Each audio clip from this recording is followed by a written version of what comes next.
there, I'm Kina and welcome to this month's StemBox tutorial on how to make fake blood for our spooky October themed box. Fair warning, this stuff may stain your clothes, so make sure you work on a hard surface and put down some papers before you start.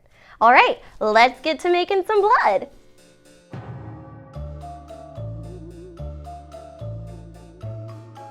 For this experiment, we're going to be making fake blood. So you'll need the following things: about a cup of water, some powdered sugar, about 16 ounces or a pound, cocoa powder, red food dye. I highly recommend you mix this in a blender. It'll be so much easier for you.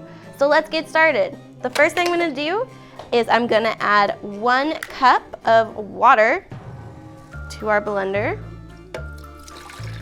And next I'm gonna take my powdered sugar. So this powdered sugar is going to act as kind of a thickener for this blood, because if you've seen blood, you'll notice that it's not always just clear liquid. So you need something to kind of mucky it up. So I'm gonna go ahead and get this on, turn on the power, and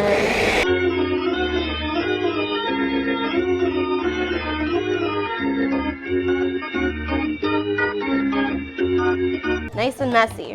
Okay, and if you've noticed, that blood is obviously red, and the red color is super interesting because it comes from the oxygenation of your blood.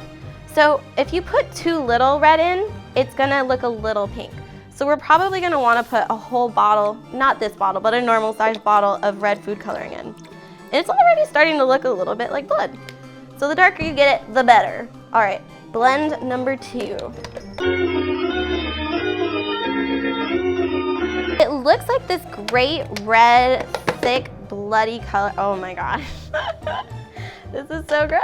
I love it. Okay, so we're gonna test the color really quickly just by taking a drop and giving it a little drop on this.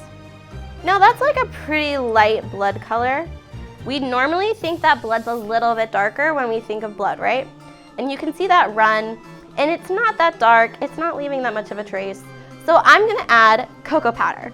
Now cocoa powder is this delicious stuff that you put in your brownies. It's delicious, but I'm gonna add some to my fake blood because we're deranged like that. So we've got 2 scoops of cocoa powder. A tablespoon is generally enough, but we're making quite a bit here. I think that's plenty of mixing, making quite the mess. It's gonna look a little bit like a murder scene, but that's okay. So you can see that it's a little bit thicker now. Ooh, it smells really good too. We're gonna do a little drop here.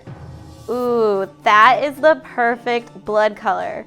As someone who used to work with a lot of blood, I can testify to this. This is a great color of blood, and you can see how it moves more slowly down the board. That is perfect. Oh my goodness. So if you want to experiment with this, you're welcome to add varying amounts of powdered sugar if you want a thicker blood. If you want to look like blood that's ooshing out of your body, we'd recommend a thicker, more viscous mixture of blood.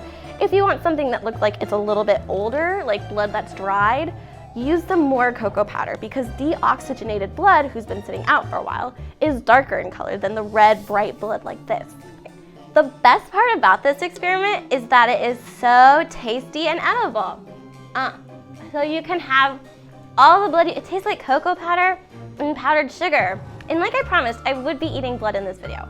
So it is so good. Thank you guys so much for watching this video about how we make blood. If you guys want to see how we can test blood splatters in the next video, you can watch right here.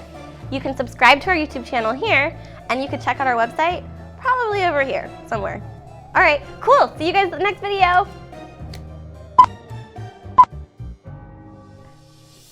So good. Oh my god.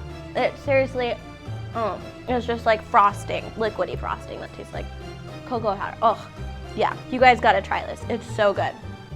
All right, so it's so, am I just covered in blood?